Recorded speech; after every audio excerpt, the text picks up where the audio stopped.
tunapozungumza juu ya habari ya workshop ya serikali ya wanafunzi, mada tunazofundisha leo tunafundisha juu ya habari ya mada ya kwanza, uongozi wa wanafunzi. Kwanza, uongozi ni nini?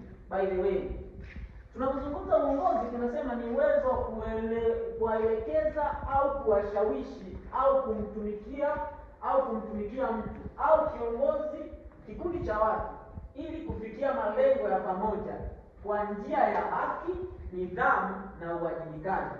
Kwa upande wa shule, uongozi wa wanafunzi ni dhamira waliopewa au ni dhamana waliopewa wanafunzi wachache kwa niaba ya wenzao ili kuwasaidia kudumisha nidhamu, ustawi na maendeleo ya shule kwa kushirikiana na walimu na uongozi wa shule. Sasa nyie ni miongoni mwa wachache ambao tumewachagua, si ndio? Na ndio maana tunawapa semina hii uweze kujua shughuli ya kiongozi ni kuwaelekeza wengine, kuwasaidia wengine kudumu katika nidhamu, si ndio? Kuwasaidia wengine kufikia malengo ya kitaaluma. Na nipate mfano mzuri. Sasa hivi tuna malengo sisi ya kuwa watano kimkoa. Sasa ni watu gani watakaowasaidia wenzao? Ni nyie sasa. Ila mmetoka miongoni mwa wale wengi. We have a lot of number of students here. Lakini nyinyi mmekuwa kati ya wale wachache ambao watakuwa mbele. Tunaelewana? Na kingine tunasema kiongozi wa wanafunzi si mtawala bali ni mtumishi wa wanafunzi na shule. Usijifanye mbabe, wewe sio mtawala. Wewe ni mtumishi wa wengine. Na ndio maana sifa ya kiongozi lazima uwe mtumishi wa wengine. Ujue namna ya kuzungumza na kila mtu. Ujue namna ya kuongea kwanza. Uheshimu wakubwa na wadogo. By then mimi hapa naweza nikawa ni kiongozi. Sawa, kwa sio kwamba mimi sio kiongozi, ni kiongozi. Nikisema by the way msije mkasema sio kiongozi. Mimi ni kiongozi wa wafanyakazi.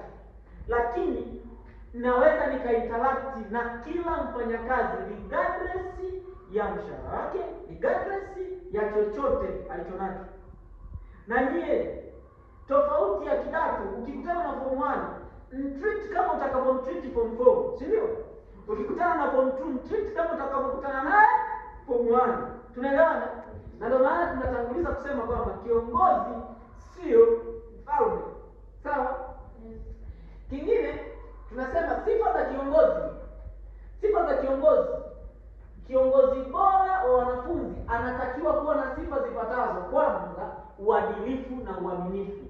Uadilifu na uaminifu. Lazima uwe mwaminifu.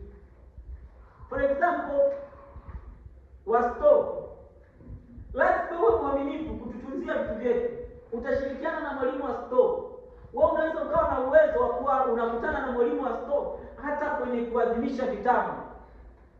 Tunaelewa? Kwa ni lazima uwe mwaminifu. Unatunza mifagio yetu mtu wa store. Unaelewa?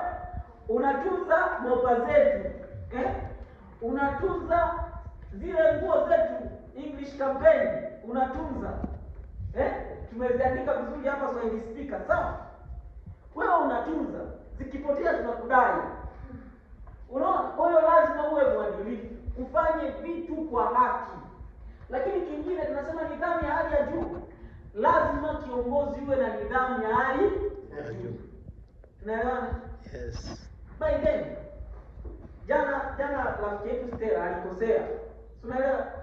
Lakini anayo nafasi ya kurekebisha. That's why amesamehewa, yuko kwenye kundi la viongozi na sisi, si ndio? Kwa hiyo na yeye anapoelewa sifa ya kiongozi, kutokea leo anajua ni lazima niwe na nidhamu ya nini? Ya hali ya juu. Lakini kitu kingine, utii kwenye mamlaka ya shule.